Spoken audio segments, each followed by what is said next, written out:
Welcome to Take a Break, Take a Breath for Friday, March 25th. I'm Rick Boyer, the pastor at Prospect Presbyterian Church, and Take a Break, Take a Breath is an invitation for you to pause in your day to just take a break and breathe. Today I'm sitting on the side of a road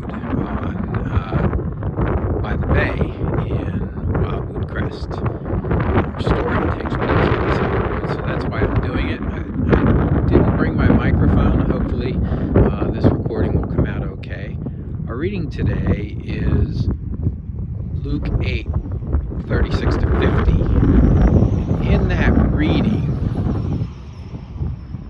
there's two stories. It's called a sandwich story, actually, and this is the only case of one in Luke's Gospel where there is a story in the middle of a story. So you start one story, it gets interrupted, and then you come back to that story.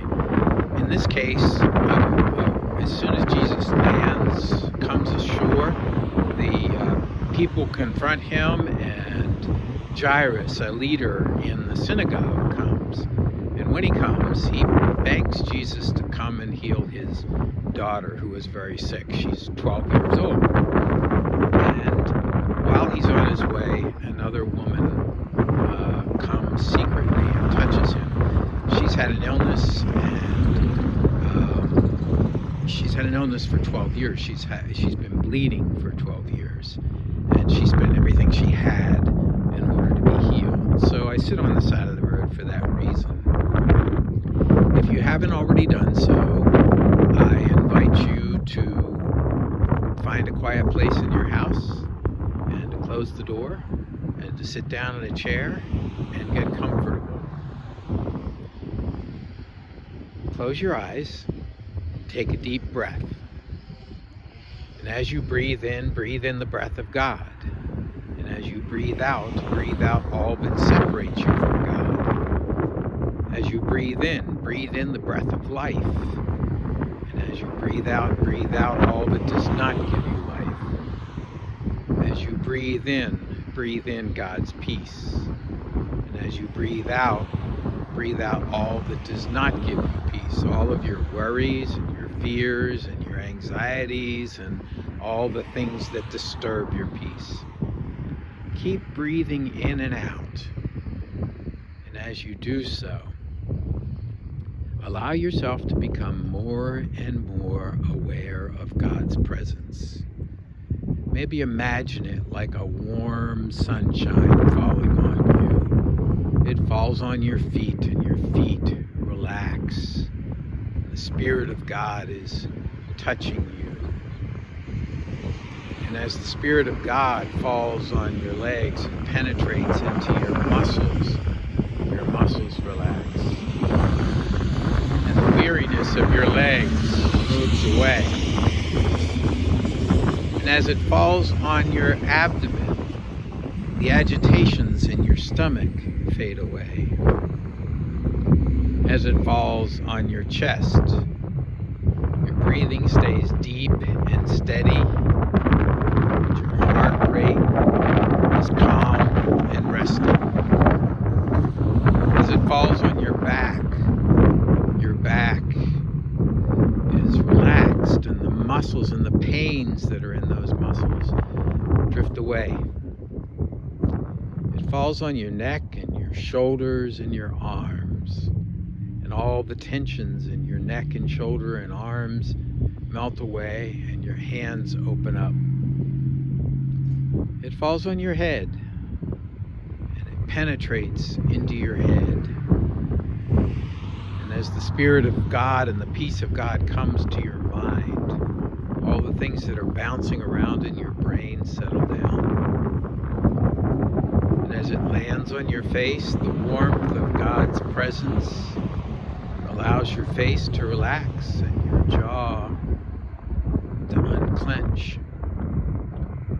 You are washed in the presence of God's light and spirit and peace. Now imagine yourself in the time of Jesus. He's just come ashore, just like I'm sitting right at the shores line here. crowd is there. And who are you? Are you one of the crowd? Or are you the daughter or the father or the woman who needs healing? The crowd gathers around Jesus and they're starting to clamor to be healed. And a leader of the synagogue named Jairus steps up and he says, "Would you come and heal my daughter? She's very, very sick. She's 12 years old." Jesus begins to walk with him. The crowd is pressing in all around him. And a woman who has been bleeding for 12 years, she reaches out and touches the fringe of his garment. And when she does, Jesus stops and he turns and he says, "Who touched me?" And he looks around and no one answers. One of the disciples says, "Lord, there's all kinds of people around you. How can you ask who touched me?" And Jesus says, "Well, I know that power went out of me, so someone touched me." Knowing that she couldn't escape being noticed, the woman came forward. She told Jesus all that had happened, how she reached out and touched him and why she did, and then she was healed. The bleeding stopped immediately. The word that they used to describe that is she proclaimed, she preached that story. And Jesus said to her, "Daughter, your faith has made you well." As they start out on the journey again to Jairus' house, one of the people at Jairus' house comes and says, "Do not trouble the master any longer, for your daughter is dead. There's nothing can be done now." And Jesus says, "Do not doubt, only believe." So they keep going. When they get to the house, Jesus puts everyone out of the room where the daughter is, even though they're wailing and weeping and mourning. The only people in the room are Peter and James and John and the parents. He looks at them and says, "Don't worry, she's not dead, she's asleep." They all kind of laugh. He reaches over and takes her hand and says, "Daughter, arise, get up." And she gets up. He tells them to give her something to eat and tells them not to tell anyone what had happened.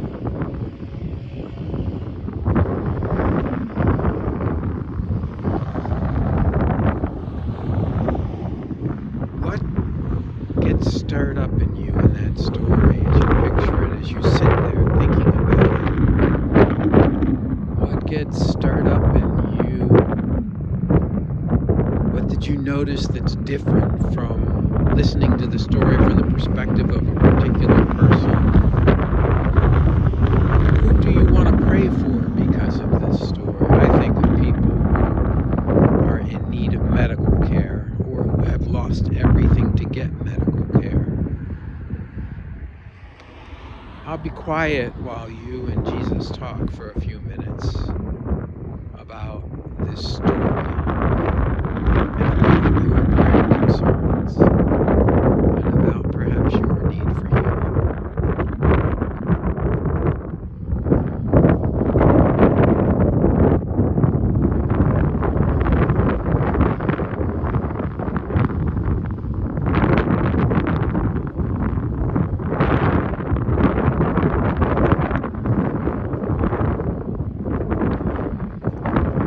Then the time comes for the conversation to end, and if it's not been long enough, you can always press pause.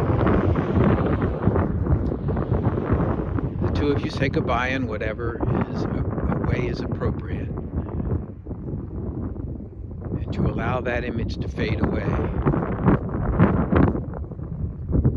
bring yourself back to the room where you are. And when you are ready, open your eyes. And that's Take a Break, Take a Breath for Friday, March 25th. If you have feedback for me, or you want to talk or pray, send an email to rick@prospectchurch.org.